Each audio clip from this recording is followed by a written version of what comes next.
శ్రీ మహాగణాధిపతయే నమః. ఐం మహాసరస్వత్యే నమః. శ్రీ లలితాంబికాదేవియే నమః. రాశిఫలాల కార్యక్రమములో భాగంగా ఇప్పుడు మనము శని వక్రగతి అనేటువంటిది జూలై 13వ తారీఖు నుండి నవంబర్ 27వ తేదీ వరకు కూడా శని వక్ర దృష్టిలో చూడటం అనేటువంటిది జరుగుతూ వస్తున్నది.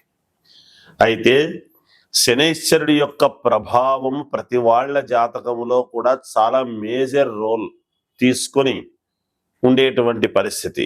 ఎందుకు? ప్రతివాడు కూడా ఈ దేహాన్ని కష్టపడితేనే కదా 10 రూపాయలు వస్తుంది, కష్టే ఫలి అనేటువంటి మాట వచ్చింది. కాబట్టి దేహపీడాకారకుడు అయినటువంటి శనైశ్వరుడి యొక్క ప్రభావము ఎలా ఉండబోతున్నది, అలాగే శనైశ్వరుడు స్వక్షేత్రము నుంచి మీనములోకి వచ్చినప్పటి నుంచి కూడా ఎలా ఉంటుంది ఏమిటి అనేటువంటి దాని వలన ఒకటి, తర్వాత మీనము నుండి వక్ర దృష్టి చూడటం అంటే వెనక్కు చూడటం, సవ్య దృష్టి అనేటువంటిది ఉంటేనే ఎలా ఉంటుంది అనేది అందరికీ తెలిసినటువంటిది. అయితే వక్ర దృష్టి అనేటువంటిది మామూలుగా మనము పాండిత్యముతో అందరికీ అర్థం కాని విషయముతో చెబితే లాభము లేదు. మీరే ఆలోచన చేయండి. ఒక్కోసారి ఒక మనిషి ఎందుకో ఒక రకమైనటువంటి చూపు చూశాడండి, విచిత్రమైనటువంటి రూపు, చాలా వక్రముగా చూశాడు అతను, ఆ దృష్టిలో ఏదో ఒక ఇది గోచరించింది అని మనం అనుకుంటూ ఉంటాం. అటువంటి వక్ర దృష్టి అనేటువంటిది ఎప్పుడైతే వెనకకు ఒక్కసారి నడవడమని, వెనక్కు చూడటమని, భూమికి చాలా దగ్గరగా వస్తూ ఉండేటువంటి దాని వలన అని ఇలాంటివి ఏవో చెబుతాం ఎన్నో రకాలుగా. ఏది ఎన్ని చెప్పినా దృష్టి అనేటువంటిది, వక్ర దృష్టి అనేటువంటిది కొన్ని రాసుల వాళ్లకు యోగదాయకము, కొన్ని రాసుల వాళ్లకు ఇబ్బందులు ఉంటాయి. సహజం, సర్వసాధారణం.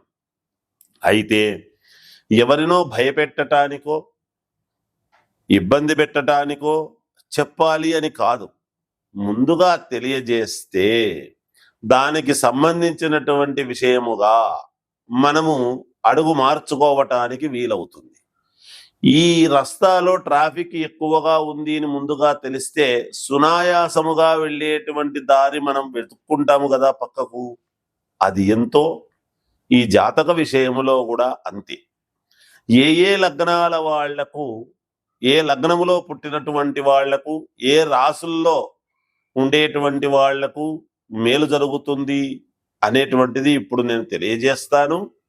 అయితే లగ్నములో పుట్టుక అనేటువంటిది చాలా ప్రధానం. నేను ప్రతి వీడియోలో కూడా చెప్తా నేను. ఎందుకంటే మేము చెప్పేది ప్రామాణికముగా ఉండాలి, ఎదటి వాళ్లకు చెప్పింది చెప్పినట్టుగా జరిగేటువంటి విధముగా ఉండాలి.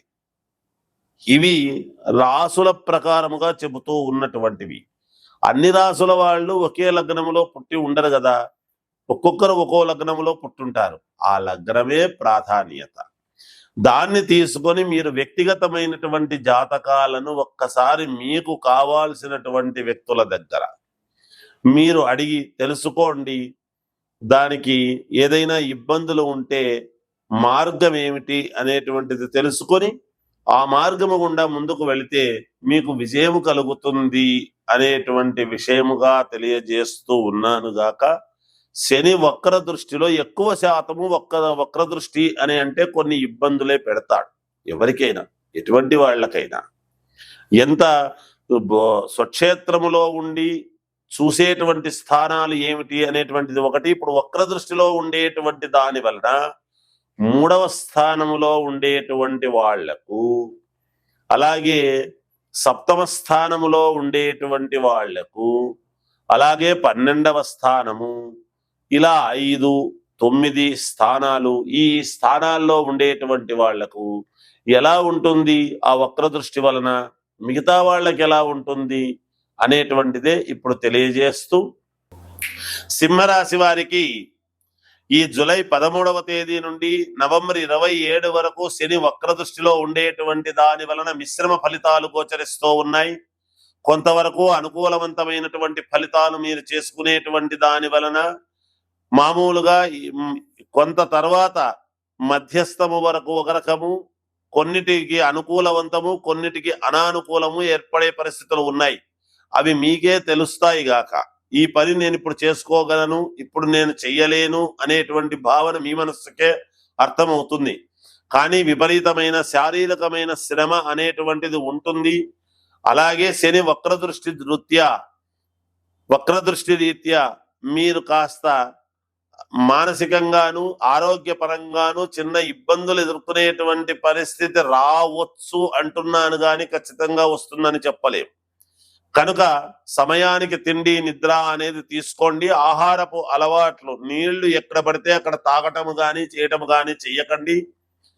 బంధువుల వలన చిన్న మాట పట్టింపులు అనేటువంటివి వస్తాయి. అలాగే సోదర సోదరీమణులతో, మీ వెనక ముందు పుట్టినటువంటి వాళ్లతో మాట పట్టింపులు అనేటువంటివి కూడా ఉండవచ్చును.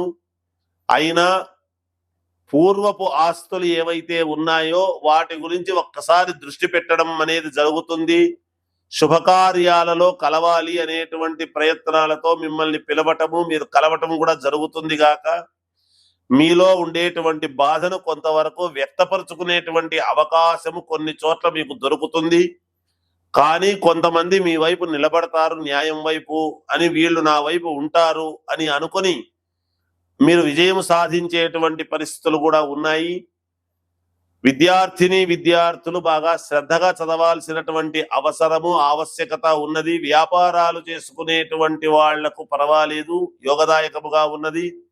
ఉద్యోగాలు చేసుకునేటువంటి వాళ్లకు యథావిధిగా ఉద్యోగాలు చేసుకుంటారు. చిన్న చిన్న ఇబ్బందులు ఉన్నప్పటికీ బయటపడతారు గాక ఎటువంటి ఇబ్బందులు ఉండవు అనేటువంటిది తెలియజేస్తూ జయోస్తు. ఏ రాశి వాళ్ళైనా ద్వాదశ రాశుల వాళ్లకు ఎప్పుడూ కూడా ఏది కూడా మనం ఏమీ మిశ్రమ ఫలితాలు కానీ ఇబ్బందికరమైనటువంటి పరిస్థితులు ఉన్నాయని అంటే కానీ మనం ఏమి ఎక్కడ అధైర్యపడాల్సిన అవసరం లేదు.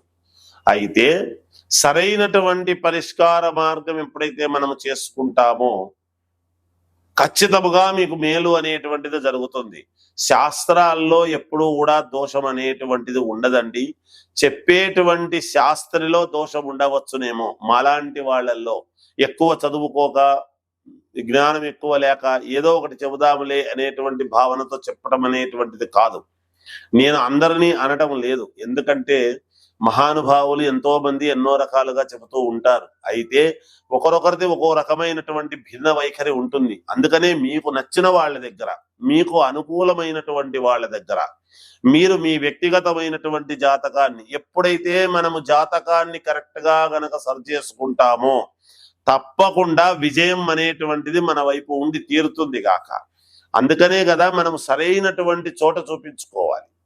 ఏదో ఒకటిలే 10 రూపాయలు తక్కువ కదా ఇక్కడ చెబుతున్నారులే అని అంటే వాళ్ళు తెలుసో తెలియకో ఏదో చెప్పుంటారు. మీరు 10 మందిని అడగండి, ఏది న్యాయమో తెలుసుకోండి. తెలుసుకొని జాగ్రత్తగా మీరు పరిహారాలు అనేటువంటివి చాలా అవసరం ఎప్పటికప్పుడు.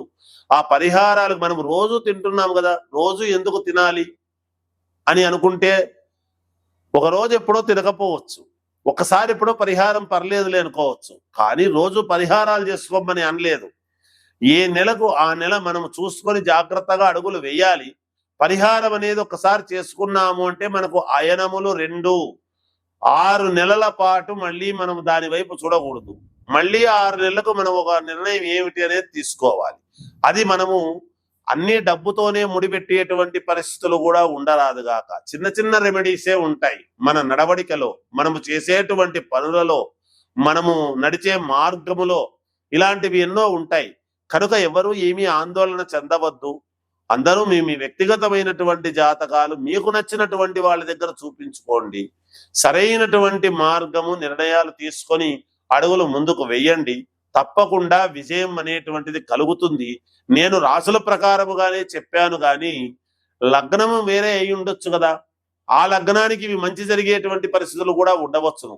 అందుకనే ఫలానా లగ్నములో పుట్టినటువంటి వాళ్లకు అంటే ఆ లగ్నములో మిగతా గ్రహాలు ఎక్కడ ఉంటాయో కూడా చెప్పడం కష్టం.